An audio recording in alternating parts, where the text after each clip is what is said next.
Last class में pre test 1 हम लोगों ने बनाया, आप लोग तो उसको देखे नहीं होंगे, बना लिया कीजिए। जब भी आप अनुपस्थित रहोगे या क्लास बंद रहेगी तो प्री टेस्ट का सेक्शंस दिया ही जाएगा। और इसका नाम प्री टेस्ट इसलिए रखा गया है कि 4-5 प्री टेस्ट के बाद एक टेस्ट होगी, यानी आप रेडी रहो किसके लिए, टेस्ट देने के लिए। अचानक से टेस्ट दे दिया जाता है तो बच्चे घबरा जाते हैं क्या लिखना है कैसे लिखना है। लेकिन अगर 5-6 हम रिवीजन कर ले तो उसके बाद मेंटली हम प्रिपेयर्ड हो जाते हैं कि हमको ये टेस्ट देने में कोई असुविधा नहीं है।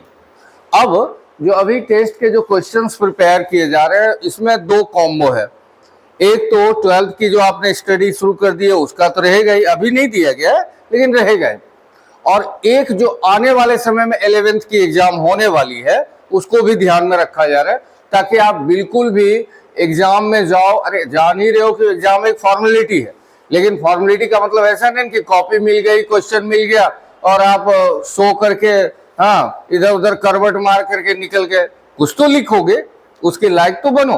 तो उसके लिए कुछ ग्रामर सेक्शंस को तैयार किया जा रहा है। और आप जानते हो जितने क्वेश्चंस आएंगे सब एमसीक्यू ही रहेगा। एग्जाम में जितने क्वेश्चन रहेंगे वो क्या है, एमसीक्यू यानी मल्टीपल चॉइस क्वेश्चंस रहेंगे। तो उसके लिए हम लोग 4-5 क्वेश्चंस को देख रहे हैं, वो डेली हम लोग को प्रैक्टिस करना। और नीचे जो ट्रांसलेशन है, many more times I have told you, this section is very important for you. This section will enable you to write anything in your own way. You will not have to remember the answers of the given questions. आपको दिए हुए question के answer रटने की अगस्त के बाद जरूरत ही नहीं पड़ेगी। कहोगे कोई आर्टिकल लिखना है, हमको तरीका समझा दीजिए कैसे लिखा जाता है। रिपोर्ट लिखना है, हमको तरीका बता दीजिए कैसे लिखा जाता है। बाकी हिंदी में दिमाग में सोचूंगा, उसका अंग्रेजी रूपांतरण कर लूंगा, है ना, इस स्थिति में। और रिपोर्ट आर्टिकल तो हम ढूंढ करके आपको लिखाएंगे, या क्वेश्चन आंसर भी, वो आज भी आप अंदाजा लगा सकते हो। तो वो आप कब लिख सकोगे, जब आपकी ट्रांसलेटिव बेस रहेगी तभी तो। हाँ, हम बार बार कहते हैं कि आप उतने लेंदी क्वेश्चंस को रट ही नहीं पाओगे भाई।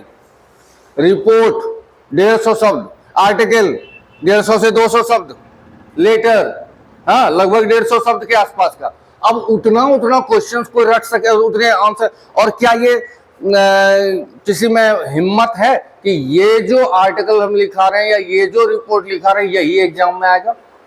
ये भी क्या, चलो अगर ये रहे कि भाई यही आएगा तो रट भी ले साल भर में, लेकिन वो भी तो श्योरिटी नहीं है। अब श्योरिटी है नहीं, आएगा भी, तो ऐसा क्या रास्ता हम अपनाएं जिससे कि कम से कम मेहनत करने के बाद मैक्सिमम हम रिजल्ट उसमें से निकाल सकें। एकमात्र तरीका यही है, क्वेश्चन का आंसर हो, लेटर हो, आर्टिकल।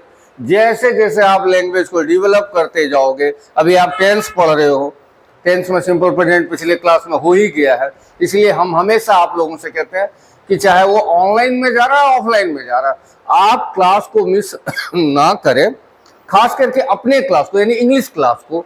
क्योंकि बाकी सारे सब्जेक्ट्स को आप सिंसियरली स्टडी करते हो, साइंस वाले, लेकिन इंग्लिश में कम से कम क्लासेस अटेंड करने का आदत डालो, कम वो सुनोगे। many more times I have told you that a student learns through listening more than through reading। यानी छात्र सुन करके ज्यादा सीखते हैं, पढ़ करके कम। यानी अगर आज आप ऑफलाइन ऑनलाइन जो भी क्लास कर रहे हो, जो सुन रहे हो, वो बात आप 2 महीना के बाद भी दोहरा सकते हो कि नंदन सर ये बात बोलते थे, क्या है कि नहीं। लेकिन अगर सुने नहीं और कहीं से पढ़ करके सोचोगे, वो नहीं संभव है। यहाँ पर गुरु का रोल है, यहाँ पर टीचर का रोल है, वो आपको सुनाता है, समझाता है और आपके दिमाग को जज्ब करने की क्षमता पैदा करवा देता है। तो इसके लिए थोड़ा सा सीरियस हो जाओ, गंभीर हो जाओ क्लासेस में। चलिए स्टार्ट करते हैं अपने रिवीजन सेक्शन के पहले क्वेश्चन को। क्या है, Rohit and Ravi dash seen this picture. हाँ, we have been given here 4 options. The first one is, second is has, third is have, and last one is are. Out of these 4, we have to pick any one. That is the most suitable one. हमें उस चारों में से एक को चुनना है जो सबसे सुटेबल है। तो अब आपका दिमाग क्या कर रहा है, सबसे सुटेबल इसमें कौन सा होना चाहिए? कौन सा होना चाहिए? हैव। अच्छा, अगर हम कहें हैज होगा या आर होगा तो आप हमको गलत कैसे करोगे? जो समझ में आया वो बोलो, और नहीं समझ में आया वो भी बोल दो सर आप ही समझा दीजिए। अच्छा, तो बहुवचन तो आर भी है। बोलो बोलो, आप पकड़ रहे हो सही, लेकिन मैंने उसको एक्सप्लेन नहीं कर पा रहे। बोलो कोई। हाँ, यहाँ सीन है, सीन यानी क्रिया का तीसरा रूप V3। और ऐसा तर्क देना, कोई भी अगर पूछेगा कि आर क्यों नहीं लिख सकते, यहाँ जब दो लड़के हैं तो आर भी लिख सकते थे। तो आपको एक्सप्लेन करना है, you have to explain in such a way that the person to whom you are explaining must be convinced through your explanation। कि आपको ऐसा समझाना है जिसको समझा रहे वो समझ जाए कि क्या हाँ सही बात बोला गया। तो आप कहोगे कि डैश के बाद जो क्रिया का रूप है वो क्या है, V3। और V3 ईजार के साथ नहीं होता, ईजार के साथ V4 होता, ING वाला सेक्शन। तो ईजार का तो लफड़ा गया, हमको या तो हैड चुनना होगा या तो हैव चुनना होगा। लेकिन यहाँ लड़कों की संख्या कितनी है, 2। तो 2 लड़के यानी प्लूरल। अब प्लूरल में हैज नहीं होता, प्लूरल में क्या होता है, हैव। यानी अपना सही जवाब क्या है, पहला का हैव। सेकंड में आते हैं, he dash in Patna now. Option है lived, is living, lives, live. आपके हिसाब से क्या होना चाहिए, लिव्स होना चाहिए। किसी को कोई कंफ्यूजन नहीं, बोलो कंफ्यूजन है क्या। लेकिन अगर मैं कहूँ आपका जवाब गलत है तो स्वाभाविक रूप से आपके मन में जिज्ञासा होगी कैसे गलत है। तो कैसे गलत है वो समझो। अगर सेंटेंस में, ये सब ट्रिक है जो कि आप डेली बना हम लिखा देंगे ना, आप याद रखो वो कॉपी में ही रह जाएगी। स्टूडेंट जितना प्रैक्टिस करे, इसलिए आप गौर करते होंगे हम पढ़ाना छोड़ दें, उस दिन के क्लास छोड़ दें, लेकिन रिवीजन नहीं छोड़ेंगे, वो करवाएंगे। क्योंकि रिवीजन से मेरी टारगेट है यहाँ इंग्लिश को खत्म करो क्लास में, चाहे वो ऑफलाइन हो या ऑनलाइन। नवंबर दिसंबर जाते जाते आप कॉल लाइए ना कहीं से कोई क्वेश्चन, हम सब सॉल्व कर देंगे। इतना हम लोग को यहाँ रखना। तो हम लोग बात कर रहे थे, अगर यहाँ नाउ है, क्या क्या, ध्यान से सुनिएगा क्या क्या पहचान। अगर सेंटेंस में क्या लिखा है, now, at present, presently, nowadays या दीज डेज। नाउअडेज मतलब क्या होता है, आजकल। नाउअडेज की हिंदी क्या होती है, आजकल। या दीज डेज मतलब भी आजकल। और क्या क्या क्या बोला, प्रेजेंटली या एट प्रेजेंट, उसको हिंदी में हम लोग कहते हैं वर्तमान में, अभी। और नाउ मतलब तो जानते हो अब या अभी होता है ना। अगर ये सारे शब्द आपको दिख गए हो, याद रखना वो सेंटेंस प्रेजेंट कंटिन्यूअस का होगा। किस टेंस का होगा, किस टेंस का होगा। अच्छा, प्रेजेंट कंटिन्यूअस को हम लोग कैसे पहचानते हैं, इंग्लिश में, हिंदी में नहीं। ये नहीं कहना कि रहा रहे हैं, इंग्लिश में कैसे पहचान लोगे, ING लगा रहेगा, EJMR लगा हुआ रहेगा, इससे ना। तो सही जवाब कौन सा है, हाँ। अब कहिएगा हिंदी समझाइए सर, क्या होगा, he is living in Patna now. अभी वह कहाँ रह रहा है, पटना में। हिंदी में भी देखो ना, 2 हिंदी में बोल रहा हूं, अभी वह पटना में रहता है या अभी वह पटना में रह रहा है। अभी वह पढ़ता है या अभी वह पढ़ रहा है, कौन सा सही होगा, अभी वह पढ़ रहा है।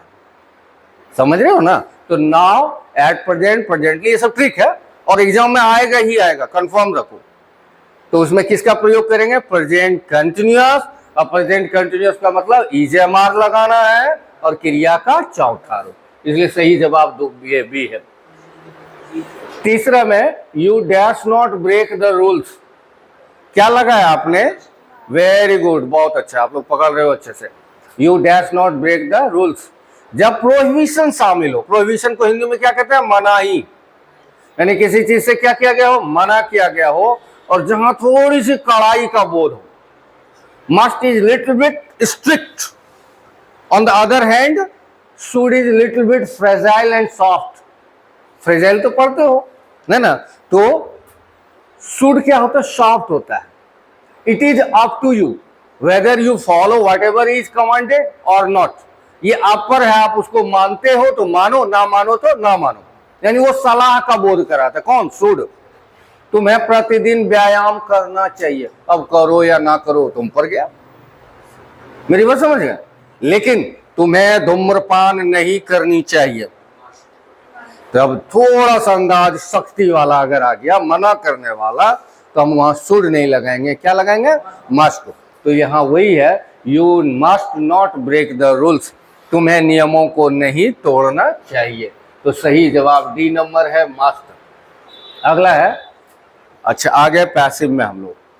सी फॉलोज द रूल्स, पढ़ाया नहीं है लेकिन आगे हम लोग पढ़ेंगे ही एक्टिव पैसिव भी। हमने बार बार कहा है आपके सिलेबस का हिस्सा ग्रामर नहीं है, लेकिन ग्रामर के बिना आपका सिलेबस भी अधूरा है। मैंने नाक को ऐसे ना छू करके हाथ घुमा करके, अगर कोई टीचर सिलेबस में ग्रामर को इंक्लूड नहीं किया जैक बोर्ड में, खाली रिपोर्ट लेटर क्वेश्चन आंसर किया, उसके स्टूडेंट का भट्ठा गोल होना निश्चित है, मानो या ना मानो। और मजा भी तो नहीं है, सीधी सी बात है। तो अंग्रेजी में हम डेली ये चर्चा करते हैं, अंग्रेजी में अगर ग्रामर नहीं पढ़ा तो पढ़ा क्या, क्वेश्चन आंसर रटेंगे, आखिर हमसे ले करके क्या जाओगे। लिटरेचर तो हर बार बदलेगा ना। अरे 11th में जो किताब है जिसकी कहानियां कविताएं हैं, वो क्या 12 में चलेगा? और अभी जो 12 में पढ़ रहे हो, अगर ग्रेजुएशन में इंग्लिश रख लिया, क्या वही वाला लास्ट लेसन और लास्ट स्प्रिंग चलेगा? With the changing classes your literature changes but the grammar is universal. Narration हमेशा वही रहेगा, वॉइस हमेशा वही रहेगा, चाहे एसएससी में जाओ, एनडीए में जाओ, बैंकिंग में करो। यानी कि अगर अंग्रेजी में हमसे कुछ लेकर के जाओगे दैट इज ग्रामर, तो उसको तो सॉलिड करना ही। तो चलो देखते हैं। तो सी फॉलोज द रूल्स, ये किस टेंस में है? पहले टेंस पकड़ो, इंग्लिश में ही टेंस हम लोग को पकड़ना होता है। वो है सी फॉलोज द रूल्स, ये कौन टेंस है? प्रेजेंट तो है, प्रेजेंट का कौन सा रूप है? कौन सा? सिंपल प्रेजेंट, क्योंकि V1 V5 उसी में होगा। हाँ, और जब सिंपल प्रेजेंट का पैसिव बनाते हैं तो पैसिव में याद रखिए सहायक क्रिया की जरूरत होती है। पैसिव में किसकी जरूरत होती है? सहायक। तो इज, एम या आर, तीन में से एक। अब पैसिव में क्या करना होता है जानते हो? जो ऑब्जेक्ट है वो आगे और सब्जेक्ट वो क्या पीछे। इसका ऑब्जेक्ट क्या है? She follows the rules, the rules. हाँ, द रूल्स के साथ क्या लगना चाहिए? Are, the rules are. और क्रिया का हमेशा तीसरा रूप ही होता है वॉइस में, हमेशा B3। तो फॉलो का क्या होगा? Followed, the rules are followed by, she का हर हो जाएगा। यानी सही जवाब है B number, the rules are followed by her. ये है बी नंबर सही जवाब है इसका। सही है। अगला देखते हैं। अगला तो क्वेश्चन जैसा है, आर्टिकल से है। This is dash last warning, इसका सही जवाब सी है the. This is the last warning. अब कहोगे समझा दीजिए सर, हम तो गलती से ए लिख दिया। एक बात कह रहे हैं, तो द कैसे होगा हमको ये समझाइए। सीक्वेंस डिनोटिंग वर्ड, सीक्वेंस को हम लोग हिंदी में कहते हैं क्रम। क्रम समझते हो? एक होती है काउंटिंग, गिनती। गिनती 1 2 3 4, अंग्रेजी में क्या बोलोगे? 1 2 3 4, ये ना बोलोगे। और एक होती है क्रम, तो एक का क्रम हिंदी में क्या बोलेंगे? पहला, दूसरा, तीसरा, चौथा, ऐसा बोलते हो। अंग्रेजी में क्या बोलते हो? फर्स्ट, सेकंड, थर्ड, ऐसा बोलते हो। तो ये जो फर्स्ट, सेकंड, थर्ड, नेक्स्ट, अगला, लास्ट, पिछला या आखिरी, है ना, इन सब के पहले हमेशा क्या करोगे? द लगाओगे। जैसे अगर आप बोल रहे हो यह तीसरा प्रश्न है, तो अंग्रेजी में क्या बोलना है मालूम है? This is the third question. This is third question नहीं, यह आखिरी चेतावनी है, तो this is the last word. अगला प्रश्न क्या है? What is the next question? The. तो नेक्स्ट, फर्स्ट, लास्ट, ये सब के पहले हम हमेशा द लगाएं। इसलिए सही जवाब इसका कौन सा है? सी। आते हैं ट्रांसलेशन पर। पहला है, हमें भारत के विकास के बारे में सोचना चाहिए। क्या लगाइएगा इसमें? बोलो, शुड लगाओ, है ना, क्योंकि ये सजेशन दिया है। सजेशन एडवाइस के लिए हम लोग शुड लगाते हैं, चाहिए है। तो चलो, first and the foremost thing which we have to do is to pick out the subject of the sentence. Can any one of you tell me what is the subject of this sentence? What is the subject of this sentence? We, हाँ बोल रहे हो, सबको मालूम है। हम बार बार कहते हैं क्लास में ये बात, you have to be very bold and confident. गलती करने के डर से अगर नहीं बोला, नहीं किया, तो याद रखो कभी सही नहीं होगा। गिरने के डर से चलोगे नहीं। एक बार कहा था ना मैंने कि सबसे मुश्किल काम हम लोग तब कर लेते हैं जब हम लोग सबसे नाजुक होते हैं। 1.5 साल 1 साल देखा है बच्चों को, देखिएगा क्या करेगा, टेबल का सहारा लेगा, कुर्सी का सहारा लेगा और क्या करेगा, खड़ा होगा। खड़ा होने के बाद क्या करेगा, चलने की कोशिश। ये खड़ा होने, चलने, इन सारे प्रयासों के दौरान सैकड़ों दफा गिरेगा, ठुड्डी में चोट लगाएगा, होंठ काट लेगा, रक्त बहेंगे उसके होंठों से, ना माथा भी कभी कभी फूट गया, लेकिन वो बहता हुआ रक्त हमारे चलते हुए कदमों को रोक नहीं सका। अगर उस दिन डर गए होते तो हम सारे लोग रेंगते रहते आज। तो हम लोग आज अगर चल रहे हैं उसी हिम्मत, और सोचो आपने सबसे ज्यादा हिम्मत तब दिखाई जब आप सबसे नाजुक थे, 1.5 साल के थे, 1 साल के थे। वो चाइल्डिश एरोगेंस अगर आदमी में आ जाए, जिसको बचपना वाली जिद है, वो जो कहते हैं जब तक तोड़ेंगे नहीं तब तक छोड़ेंगे नहीं, ये अगर जिद आदमी में रहे, एक चपरासी बनने की क्षमता रखने वाला आदमी भी इस जिद के वजह से IAS अधिकारी बन जाएगा। दिक्कत क्या है, बच्चे को देखा है ना आपने, अगर आपका भतीजा क्या कहेगा, चाचू चॉकलेट, आपका बस अभी तो 1 घंटा पहले दिलाए थे, हाँ पहले फुसलाएगा, आपका पैंट खींचेगा, आपका शर्ट खींचेगा, मुंह ऐसे इधर उधर करेगा, फिर थोड़ा रोएगा। तो अगर आप पर उस पर भी नहीं असर हुआ तो क्या होगा, पूरा लेट जाएगा जमीन पर, है कि ना, पूरा बाल उल पूरा गंदा कर लेगा। आखिर का आज ही जाकर के आप उसको क्या करते हो, चॉकलेट दिला ही देते हो। देखो उसका टारगेट क्या था, चॉकलेट पाना, बाय हुक और बाय क्रुक, चाहे तरीका जो भी हो, उसको क्या हासिल करना था, चॉकलेट, और उसने उतने जिद के साथ चॉकलेट हासिल कर लिया। यही जिद को हम लोग बाल जिद कहते हैं, बाल हट कहते हैं। और ये बाल हट अगर आजीवन आप में और हम में रह गया कि जब तक हासिल नहीं करेंगे तब तक रुकेंगे नहीं, तो कुछ भी हासिल कर सकते हो। तो ये डर को हटाओ, ये डर से कि गलती हो जाएगी तो सही कभी कर भी नहीं पाओगे। हमको सबको मालूम है कि क्या होगा, तो हमें भारत के विकास के बारे में सोचना चाहिए। तो हमें पहले क्या लिखें, हमें वी लिखेंगे, चाहिए है शुड लगाना होगा, वी शुड। सब्जेक्ट हो गया, मॉडल लगा लिया, अब तो क्रिया की बारी आई। क्रिया क्या है, think, we should think, sorry बारे में के लिए हम हमेशा अबाउट लगाते हैं, हमेशा जब भी बारे में रहेगा उसके लिए क्या प्रपोजिशन लगाओगे, about, we should think about, लगा लिए। अब क्या बचा, भारत के विकास। 50 दफा आपको ये समझा चुका हूं मैं कि काके की वाला उल्टा लिखना, नेक्स्ट टू फर्स्ट, तो पहले क्या लिखोगे, विकास, है ना, तो the development, the development of India.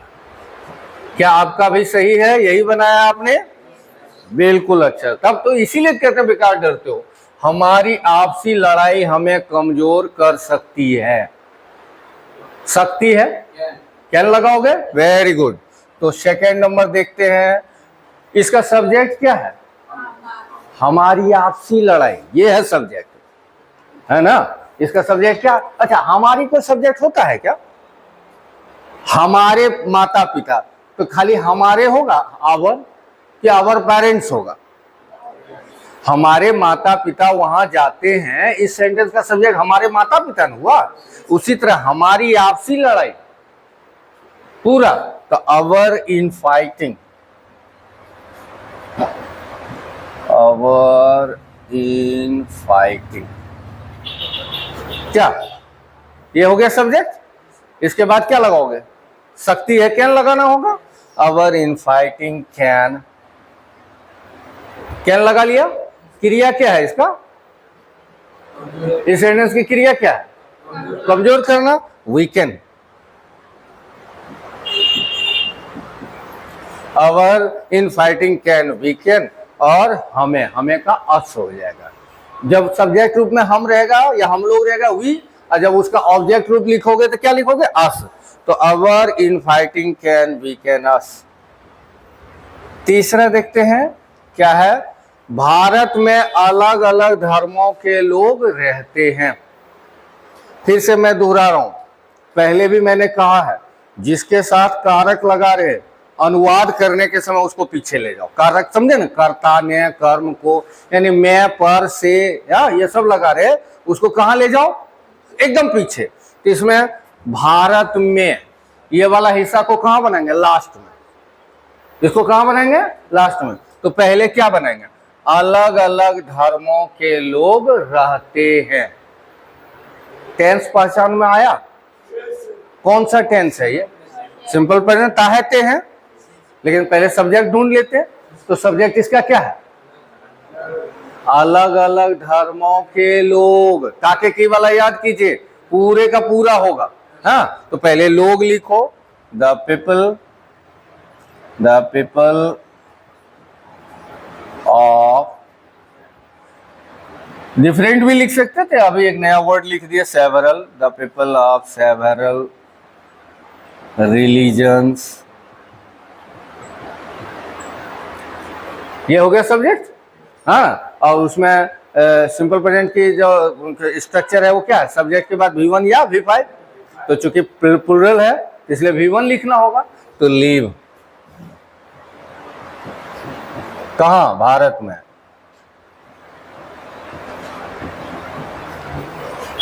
The people of several religions live in India, ऐसे बनेगा। आप खुद ही देखोगे, हाँ बना तो नहीं पाया लेकिन समझ में आया ऐसे बनाना था। अगला देखते हैं, प्रत्येक भारतीय अपने देश से क्या करता है, प्यार करता है। एक चीज ग्रामर का रूल पहले भी हमने कहा था, अगर सेंटेंस में एवरी या इच लगा है वो हमेशा सिंगुलर दर्शाता है और उसके साथ क्रिया भी सिंगुलर होनी चाहिए। अब V1 प्लूरल होता है और V5 सिंगुलर होता है। V5 क्या होता है, सिंगुलर। हल्का उदाहरण से मैं बता रहा हूं, वह जाता है, वह जाता है, क्या बोलोगे, ही गो बोलोगे या ही गोज बोलोगे, गोज ने बोलोगे। हाँ, और वे लोग जाते हैं, दे गो। तो जब वे लोग ज्यादा आदमी था तो V1 लगाया और ही था तो V5। तो एकदम याद रखिएगा, V5 हमेशा किसके लिए प्रयोग होगा, सिंगुलर के लिए। ठीक है, तो देखते हैं, प्रत्येक भारतीय अपने देश से प्यार करता है। इसका सब्जेक्ट क्या है, प्रत्येक भारतीय, every Indian, every Indian loves,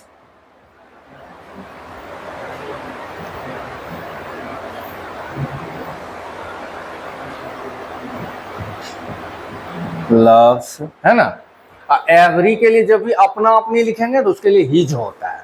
क्या होता है, हिज। यहाँ क्या है, अपने देश से। तो every Indian loves his country.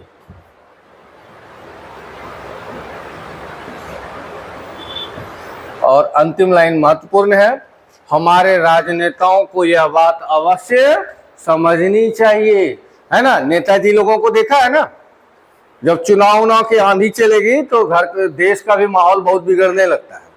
हाँ, नेता लोग वैसे ही निकलते हैं जैसे बिल में पानी डाल देने के बाद सांप उप निकलने लगता है। चुनाव के माहौल में हिंदू, मुसलमान, ब्राह्मण, राजपूत, भूमियार, यादव, ये सब होना, माहौल गर्माना शुरू हो जाता है। यानी अपने देश के नेताओं का दुर्भाग्य है, उनको जोड़ना नहीं बल्कि तोड़ना ही आता है। तोड़ तोड़ करके, मैंने अंग्रेजों ने जिस नीति को अपनाया उसी नीति को हमारे नेता फॉलो कर रहे हैं, डिवाइड एंड रूल। हिंदू और मुसलमान को तोड़ो और फिर हिंदुओं को भी जाति में तोड़ करके रख दो। तो हमारे राजनेताओं को यह बात अवश्य समझनी चाहिए, अवश्य के साथ चाहिए। क्या लगाइएगा, मस्ट। तो आवर पॉलिटिशियंस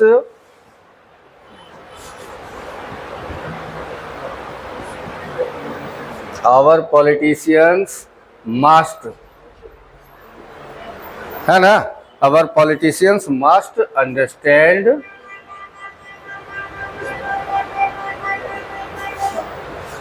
अंडरस्टैंड दिस।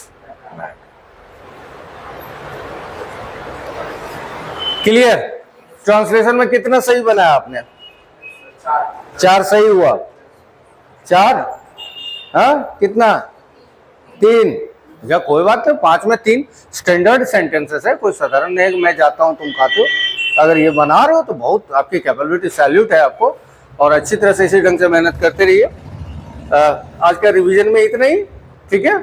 तो इसको हम क्लोज कर रहे हैं, आज मेन क्लास में जा रहे हैं दूसरे लास्ट लेसन वाला क्वेश्चन आंसर को।